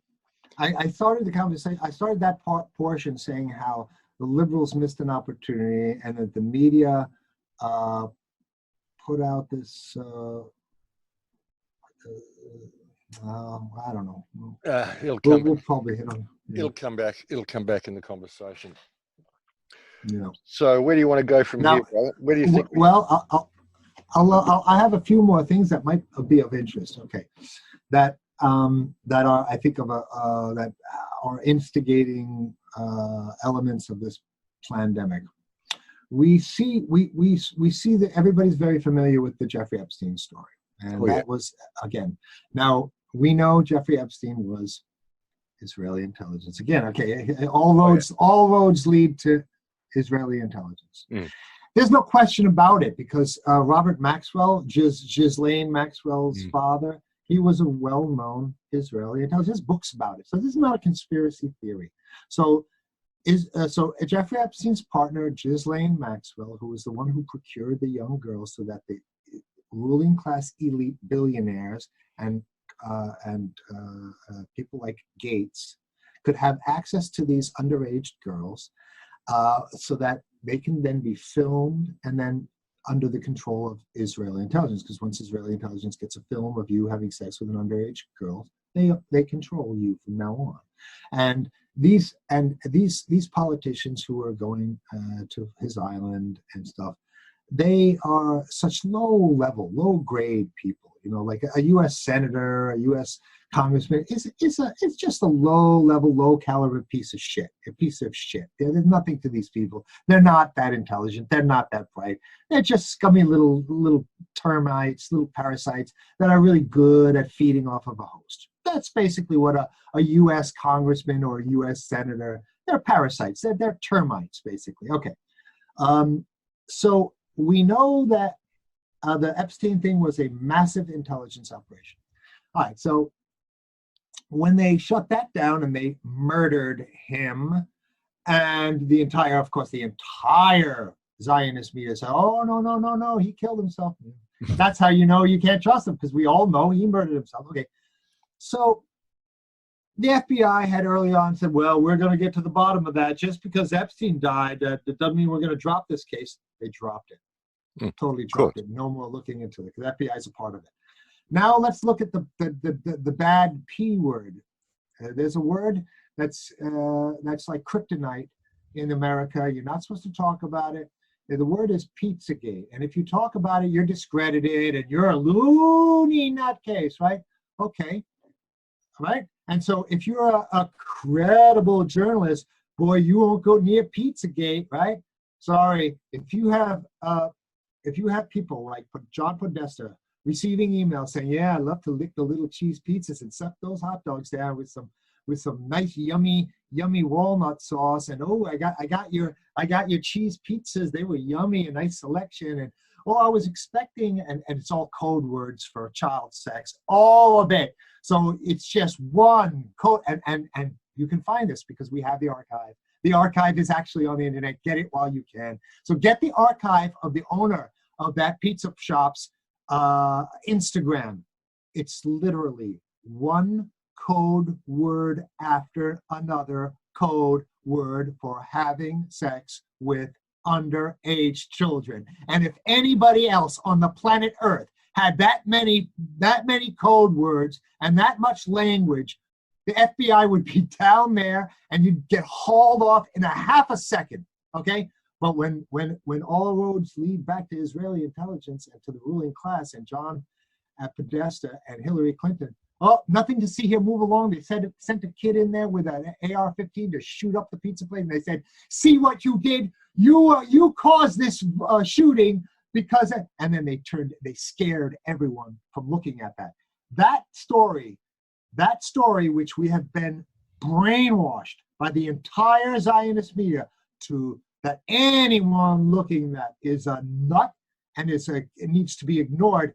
Those are the stories that you have to look closest at, because A, there's never been any investigation. How the hell would you know that it's fake if you've never done a fucking investigation? Usually you have to do a thing called an investigation before you say that something's real or not, FBI. But since the FBI refuses to look at the emails going to John Podesta, the most powerful man in the Democratic Party, saying, oh yeah, those cheese, we lick up those hot dogs and lick those cheese pizzas. It was yummy. You really, they send letters out, licking hot dogs, sucking hot dogs, yummy. I mean, okay, so what's happening is now you've got the Epstein situation. You've got this Pizzagate situation, and you've got this at the highest levels of power in the United States, covered up by the big internal intelligence group, the FBI, covered up. Then it started, and then you have a photograph of Bill Gates with Jeffrey Epstein in Jeffrey's mansion. We have the email, and I will post it if you need to see it on my Twitter. We have the email. We have the dialogue where Bill Gates is saying, and this came out before this pandemic, saying, "Oh, Jeff Epstein leads a kind of intriguing lifestyle," he says. And then he said, "Oh yes, I stayed at his mansion with a former Swedish Playboy bunny and her 15-year-old daughter, and we stayed there into the night." This is not conspiracy. This is fact. This came out. We have the photographs. Type in photographs of Bill Gates with Jeffrey Epstein. And then we have that Bill Gates flew on Jeffrey Epstein's plane down to his Palm Beach mansion. Why would Bill Gates fly on Epstein's plane? Bill Gates has a $40 million plane worth more than Epstein's plane. A better, more safe plane than Epstein had. Epstein had a 727. Gates had a better, more expensive one. Okay? Why? And then suddenly, and then we hear the flimsy excuse. Well, why were you hanging out, Gates? Why were you hanging out with Epstein, Gates? He said, and they said that they were working on a fund that billionaires could contribute to help the late stage life support of third world people. I mean, come on, man. Come fucking on! If you believe that Epstein and Gates and a group of billionaires are so concerned with the end stage of impoverished people in the third world, I have a bridge in Brooklyn I'd love to sell your dumbass, but I don't think anybody believes it. I don't think so. They put this shit out on their Zionist garbage and they shove this Zionist lie down your throats and in your face, and people don't believe it. They don't believe any of this Zionist crap. You can ask the people. They've done a Pew Research poll, says that it's the lowest it's ever been. Trust in the media and the political class, lowest it's ever been. Except when you talk to people, they say, well, I have a hard time believing that. It's not true. You just said you don't trust the fucking media, but yet you trust the media. Wait, you don't trust the media, but you trust what they're saying about the pandemic. Are you kidding me? I have people in my own family, my own sister. I'm trying to tell her what's going on. It's like, no, how can you, but Bill Gates gives money to poor black people.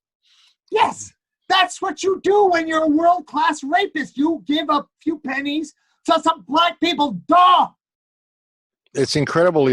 Even when he's saying, he donated $1 billion towards the vaccine and towards helping everybody fight this pandemic, he made something like $8 billion. This could donated $8 billion for his $1 billion investment. So not a bad return for his philanthropy, So people got to look at this, and everything just disappeared. I mean, we had the whole Epstein thing. We had Prince Andrew totally out there on the rails. The whole mechanism is falling down. The whole world is run by pedophiles, and everyone's finding out. And then suddenly, the world's got a cold. You got to go and lock down, and nobody talks about it anymore. The whole country was burning here 6 months ago, and nobody talks about it anymore. And even what you were saying about how they're going to change the water and destroy the water and all that sort of stuff, they've already been promoting that here. The bushfires have destroyed the water supply in Sydney and it's getting more polluted, kind of prepping us for all this sort of stuff that's coming, But all of that stuff went away, and now it's just coronavirus. That's all you hear about. If you turn on the news, it's COVID. That's all there is. There's nothing else happening in the world. I reckon people falling out of airplanes are dying from COVID. All the wars seem to have stopped. No terrorists are going and blowing anything up anymore. You don't want to strap a bomb case to yourself and go to a market square. You might catch COVID, So it's crazy. The whole, So how much of the news do I think was manufactured to begin with? It's crazy. It's crazy. I reckon we'll do about another 20 minutes. What do you reckon? So what do you want to say? What do you really want to get out to people in the next 20 minutes? Not a lot of people are going to be totally shocked at this broadcast, but hey, this is the other side, folks. This is what it looks like when you've been on this road for a long time, like Harry has been, and you've been just sort of all through all the shit he's been. And yeah, he's an intense person. So I think it's good for all perspectives to get out there. So what do you really want to say to people, Harry? As if you haven't already. Well, I mean, do you really think people are not ready? I think that that there should be at least. I think there's a fair amount of people who I think there's a fair amount of untapped rage out there that people. Oh yeah. Yeah, and I think that we need, as journalists and as truth tellers, to tap into that rage, get people angry. I'd love to sit there and spread love, but as an investigative journalist, you only need me for the really ugly stuff. I'm not here to tell you that the flowers are rosy and the sun is a bright, shiny day. You don't need me for that. You have your family, you have your whatever is comforting to you, your church, your family, your son and daughter, or your mother and father for that good stuff. Sadly enough, I've been cursed with this because I studied under Zbigniew Brzezinski at Columbia U. So he was my mentor. And if anybody doesn't know who Zbigniew Brzezinski was, this national security advisor in the 70s, but he was the advisor to all presidents since Kennedy, except Nixon. He was not an advisor to Nixon, but he was an advisor to Barack Obama until he passed away. He was my teacher. And so as a very young man, I had a knack. I had a sort of, it was like a second language, all this spycraft, deep state stuff. And I have a lot of regrets because I'm a musician and I'm an artist, and I'm a peaceful person. I like love. I like beauty, and I don't like to have to, unfortunately, wallow around in all this ugly stuff. But somebody's got to tell these truths to people, and it's not a pretty truth. And so for me to have to be the messenger of this stuff, it's not fun. I'm not enjoying. I don't enjoy it. I honestly don't. I have better things to do. So I'm hoping that people understand that when I and myself, and I'm sure it's the same with you, when you go into this really dark places, that it's injurious to our own personal souls. It's injurious. It causes internal damage. I haven't, like I say, I haven't eaten in 3 days. I haven't since Sunday. I haven't eaten. How many of you viewers go 3 days without food? I haven't washed. That's because I wake up in the morning, I turn on the internet to see what these bastards are up to. And it's another day of ugly stuff. I have a boat. I got motors I gotta fix. I want to go out and have some fun and love and sex and beauty and travel. And I'll say this: this is the rich. This is the ruling class. This is them sick and tired. They're sick and tired of all you people drinking their water. They're sick and tired of you eating their food and enjoying their beautiful spots throughout the world and flying on their planes. They're sick and tired of it. They're sick of it. They're sick of you. And they would just as soon have you dead if they could. Trust me on that one. Depopulation is a very big subject on your lovely ruling class's mind. So next time you suck on Bill Gates, remember, his big focus was depopulation, which means killing people that already exist, in case you don't know that. Next time you worship Gates or Fauci, it's depopulation. So what it is that anyone who grew up in the 1970s, like I did, remembered that you didn't airlines, air flights were for the rich. And then the 80s rolled around and suddenly regular people can afford to fly. But prior to that, it was a rich man's club, airlines. And the country clubs were all rich man club, and vacation spots were all rich man's clubs. Well, that's what it's going to be now, because your backpackers, your son and daughter is not going to have the money to get on a $4,000 plane ticket, and they're not going to have the money to go stay in a place in a country that was beautiful, but now they can't afford to charge what they used to because everything's inflated. Cruise ships, which are the most idiotic ideas ever. I can't stand these things. This is going to go back for the rich because they're not going to be able to pack them like that anymore. So this is the rich taking the world back from you people that they hate. They hate your guts. Remember that.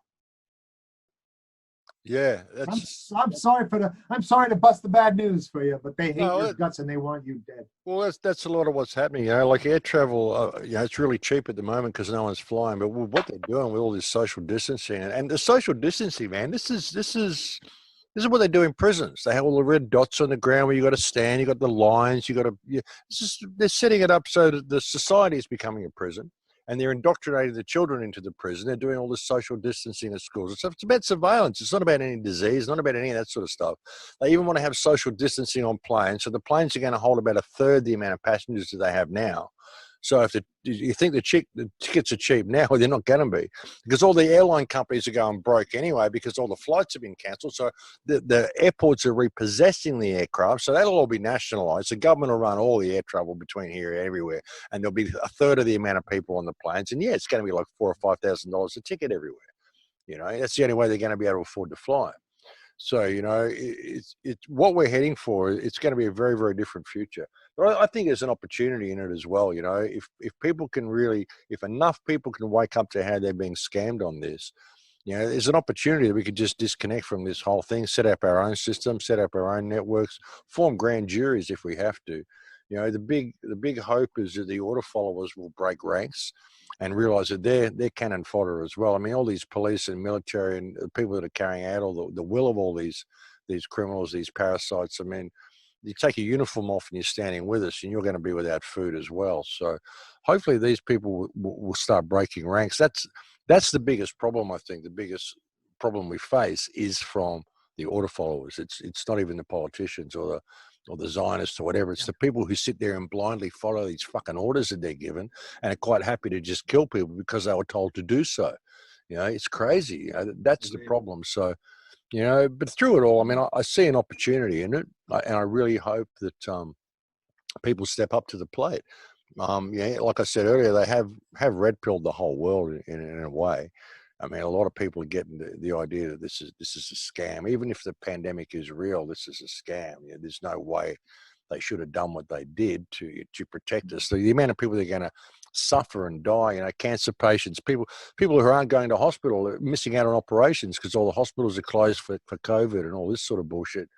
The death toll from the cure is going to be far worse than the disease, and hopefully that will serve to wake a lot of people up, and there'll be a pushback. And I reckon the real pushback is simply to disconnect. Realize it's all fiction. We don't have to do this bullshit. Throw away all your smart devices. Get back in touch with life. I know, but the only way we can, unfortunately, they've made it so that the only way that the vast majority of the people do connect is through like Facebook and stuff. So, so when like I got kicked off of Facebook, I had 2,000 friends, whatever you call them, on Facebook, and they kicked me off in 2013. They kicked me out a couple of weeks ago, man. I had 2 pages. I had 5,000 followers on each, or friends on each page. I had 2 support pages. I had 10, 15,000 followers on each one. They just shut me down. Gone. Kicked off Spotify as well. I'm not expecting to last very long on YouTube. Banned on iTunes already. Banned on Spotify. Banned on iTunes. Banned on Facebook. So yeah, it's coming. We need to set up our own networks, brother.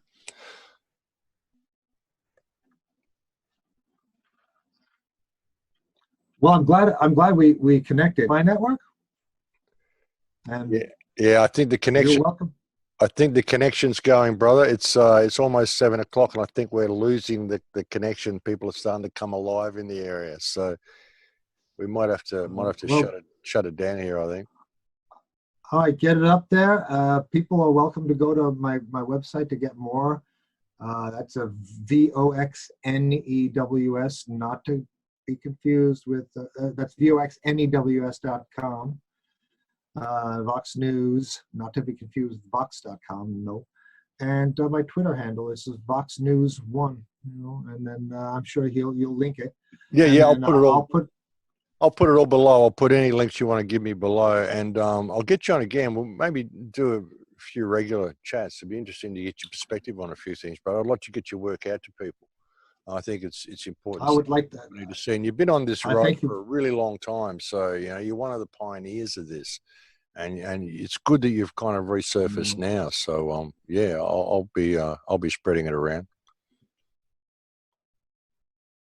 I appreciate it. I'm very grateful to people like you that are helping me out, and let's just win this one, you know. And it looks like you have a pretty big audience, so I appreciate it. Thanks a lot, Max. Good, brother. It's really good to be able to catch up with you. It's amazing how the synchronicity worked. And I had no idea that was your video when I was uploading it. And, you know, I've actually put your lockstep video. I've used little clips of that on my reports in the last month or so because it's so relevant. And then when I saw Yeah. that Holocaust VR, I just, that's brilliant. This is just such a statement, you know. I got to put this up there. And blew me out. Well, there's a lot of stuff. When you contacted me, you said, "Oh, I'm Harry Vox." And I'm like, "Hang on a minute, Harry. Wait a minute. How did this work out?" You know, and here we are, and we're chatting. It's great, man. It's really good. Well, I hope somebody to come and alerted see me when that I you get had to put. New York. If I ever get to travel again, I'll have to come and catch up with you. I've got a lot of friends in New York that I want to catch up with. But that's if travel ever it Well, becomes a we can viable thing also. again. You know. Well, there's a place that's close to you. That's one of my favorite places. It's Spice Islands in Molucca. So maybe we could do something. I don't want to talk too much about it, but Yeah. it's not far from you, and it's easy for you to get to. Maybe we can meet there. Well, I'm quite happy to do that. Yeah, for sure. We can meet somewhere. Absolutely. Like if travel comes back online, that's the thing. They're talking about maybe a year or 2 years before they open up international travel here. It's freaking crazy. What the fuck are you talking about? You know, it's ridiculous. Yeah. They're telling you I they're wanted to. not even going to open our state borders until September. They're talking now. They said July, and it's state borders. What the fuck? It's just over the hill. I mean, what? You know, it's crazy. It's crazy. Never seen It's anything. just this is an opportunity for every thug in government to make his presence felt and be the big man and show his control. I tried to I used to throw big parties, massive ones, Burning Man style parties, and I made some contact with some people who own some large beaches to make a party this year, and these people told me that Cuomo said no gathering of more than 10 people. Mm. Do you see that speech he did where he said, we can't enforce this. If everyone decided they wanted to go out, and they would go out. Did you see that speech he did? He said, we don't have the Who said power. that, Cuomo? Cuomo, yeah. I posted it on my videos and they delete, every time I posted it in a video, they delete the video. He's got a whole, like it's a 1 hour speech, it's online. And he says this in the middle. It's a bit where it looked like his teleprompter broke and he didn't have anyone prompting him. So he just sort of said stuff. And he said, well, we don't have the power to enforce this lockdown. He said, basically everything we're doing, that the people are doing, is voluntary. We don't have the power to enforce this. If 91 million people decide, or 91,000 people, or 91 million people decide they want to go outside, they would go outside. That's what he said. And they actually edited that bit out of his speech. They left the speech online on YouTube, didn't delete it, but they went into the YouTube editor and they edited that freaking 1 minute out of his speech so no one can hear him say it. I'll send it to you. I'll send it to you on Skype. Oh, I totally want that one. Oh, That's so good, man. yeah, I'll send it to you on Skype when we finish this call. It's a classic, man. It's an absolute classic. But we better wrap it up Well, I've here. been saving a lot of these. Okay. Let's All right. keep going. The All right, connection seems Max. to be working. Let's talk soon. Well, the connection seems to be working. What were you about to say? We've Yeah. come good again. So. Well, this has also been an exercise as a journalist and somebody who's making media about this. I'm collecting all these horrible moments of all the people saying stuff, and I have this moment where Bill Gates is saying, "Oh yeah, we just stick it right in your arm, and we don't know really what it is, but we just it's untested and stuff. We would just shoot it right into the arms of children." He's saying, and you have all these moments that I think if you just put these moments together. I edited that one together, and I did like a few replays of it, and I added this like orchestral creep, they call it, with these like when somebody stabs somebody in like a horror movie, it's like that like that sound and shit. Like I put that sound on that, and I went, I'm gonna release that soon, and I think you're gonna like it. Good shit. Yeah, good shit. You really need to use like thematic horror music as the background music to these fucking people. Yeah. So your website is Vox Fux, yeah? Vox FUX. That's the old one, voxfux.com. I haven't updated that since 2003 3. All right. So the new one is Vox News, VOXNEWS.com. That I update, and then, but it's I updated it 2 weeks ago. I haven't updated it in 2 weeks. I have so many videos to update, but it's a big process of managing all this stuff. So my Twitter is the most up-to-date thing. The problem that and that's VOXNEWS 1, the letter 1. It's one word, Vox News 1. But you should just type in Harry Vox on Twitter or Harry Vox on YouTube. Although they're trying to block a lot of it, and they are, you can still basically get me.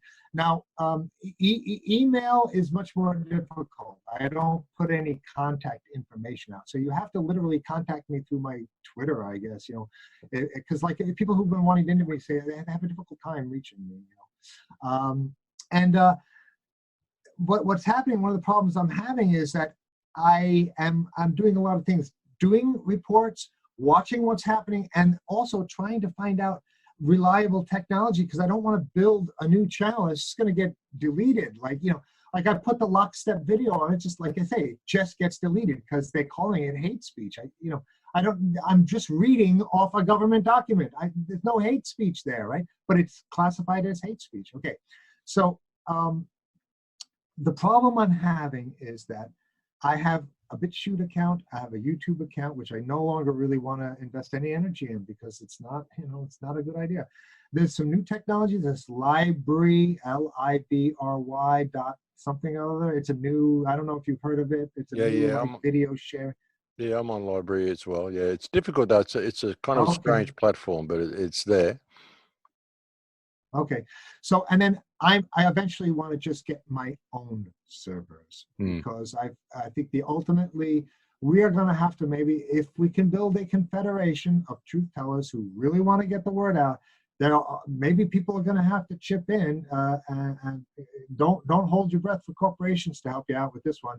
Buy servers, buy places in Iceland. Iceland is where they don't care about this shit. If Jonathan Greenblatt from the ADL calls up Iceland and says, "Oh yeah, they're being mean to Israel," Iceland's like, "Tough luck, Charlie." So I kind of like the spirit of Icelanders. They're not having any of this bullshit. Like Europe and America and everywhere else seems to be taking it right up their yin yang. Iceland seems to have a little bit of dignity left. So I'm looking to get servers space in Iceland, move my website to Iceland. I suggest everybody look at investing in internet resources in Iceland because, like I say, they are not sucking on this Zionist pole like everyone else is, okay? And that's why I like Iceland, because they still have a little bit of dignity, where we've sold ours out to the highest bidder, which is Israeli intelligence and the U.S. intelligence who works for them. Good. There's another platform you probably should know about called Hive, which is a fork of Steemit. And there's also a video share platform there called ThreeSpeak. And this is all on blockchain, so it can't be deleted. So that's something to look at as well. It's been great to have a chat to you, Harry.